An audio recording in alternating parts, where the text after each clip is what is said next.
ஜெயில போடணும் சார். எங்க அப்பா அண்ணால விட்டு போயிட்டார் சார். நான் யாருன்னு சொல்லி சார் அப்பான்னு கூப்பிட்டு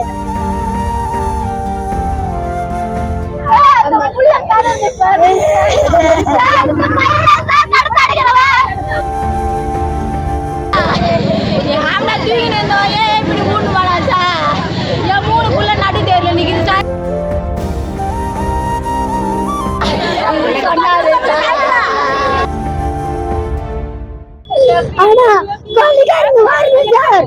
ஜெயில போடணும் சார். எங்க அப்பா அண்ணால விட்டு போயிட்டார் சார். நான் யாருன்னு சொல்லி சார் அப்பான்னு கூப்பிட்டு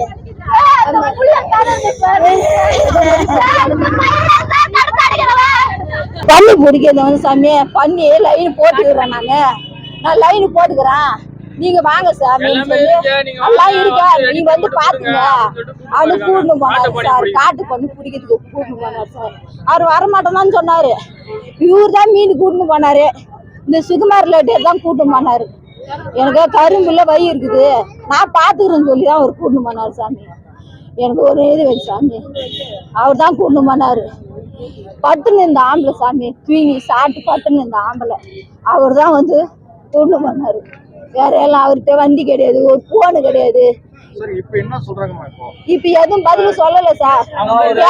கூட்டா நீங்க அடங்கம் பண்ணுங்க, கேஸ் அப்புறமா பாத்துக்கிறீங்கன்னு சொல்றாங்க போலீஸ்காரங்க. இது வரைக்கும் அந்த பதில் வரல சார். அந்த கொல்லிக்காரன் இன்னும் வரல சார். அந்த கொல்லிக்காரங்க வந்து எனக்கு என்ன பதில் சொல்லணும். என் ஆண்டவன் உயிர் போச்சு, என் 3 பிள்ளைல நடுத்து வந்து நிக்கிறாங்க.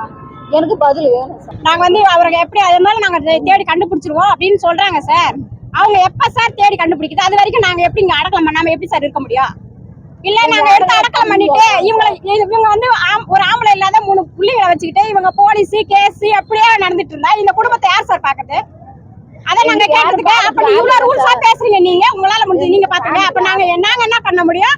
அவங்களை அரெஸ்ட் பண்ணி உள்ள மட்டும் தான் எங்களால போட முடியும். அதுக்கு உண்டான மிதி உதவிகளை எங்களால செய்ய முடியாது, வாங்கி தர முடியாது. நீங்க எவ்வளவு ரூல்ஸா எப்படி பேசுறீங்க நீங்க அப்படின்னு சொல்லி எங்கிட்ட கேக்குறாங்க சார். செய்திகளை உடனுக்குடனும் துல்லியமாகவும் தெரிந்து கொள்ள சப்ஸ்கிரைப் பண்ணுங்க.